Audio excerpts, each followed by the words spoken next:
Pauwi na nga kami ng araw na ito. Naisipan namin dumaan saglit sa SM Baguio para maghanap ng makakainan. Alas 5 pa naman kasi ang alas namin.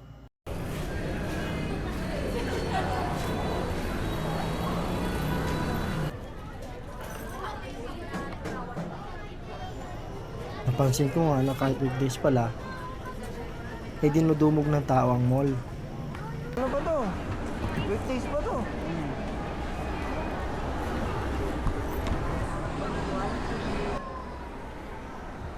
Yan o, daming tao. Ano yan?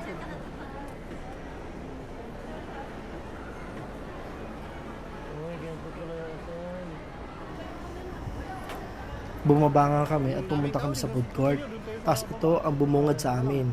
Sa dami ng tao, wala kaming maupuan o makainan. Kaya naisipan namin na sa labas na lang kumain. Sarap. Yan ang walang upuan eh. Wala mo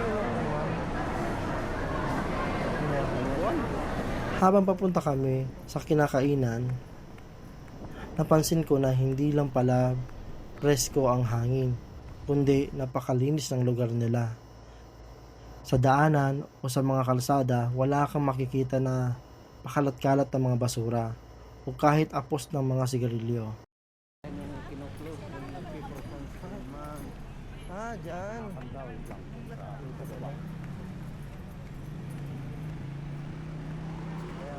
Sunday, ganun. Tip sana ako ng 20. Ano dito? Close to. Ah, dito pala sila. Yun. Manda. Yan. Yung lahat ng street performer. Hindi ang tourist spot kasi pag ano. At dito na nga kami, nagpasya na kumain. Hindi rin dito. Sige na lang.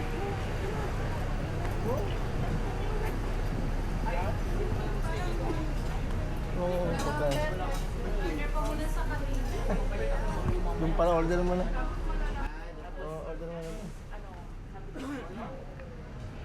Unang pila namin, bilihan pala ng ticket. Akala namin tindahan na. Saan yan? Nag-order nga kami ng pork sisig at ginisa na atay na may taba at pata. Hindi ko alam kung ano ang tawag dito sa pagkain na ito. Pero sobrang sarap, lalo na yung pre-sabaw nila. Porto ba yun?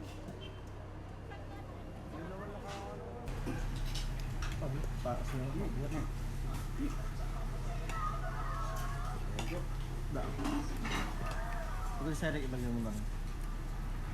Dito na na.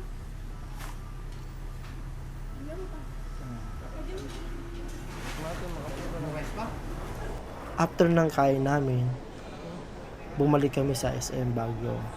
Sa pagbalik namin, napansin ko na parang iba ang lamig sa loob ng SM. Sabi ng kasama ko, wala daw aircon ang SM.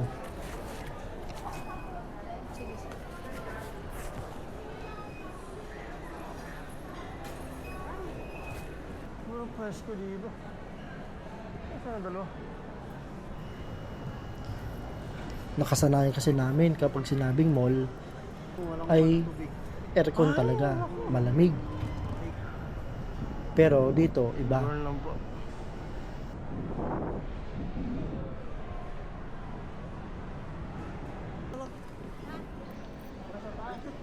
Mas maganda sa taas.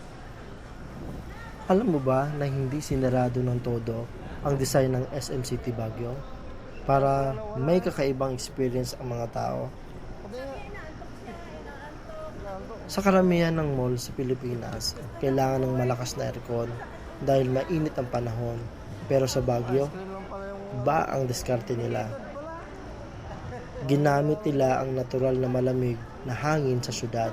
Kaya maraming bahagi ng mall ang open air at presko kahit walang aircon.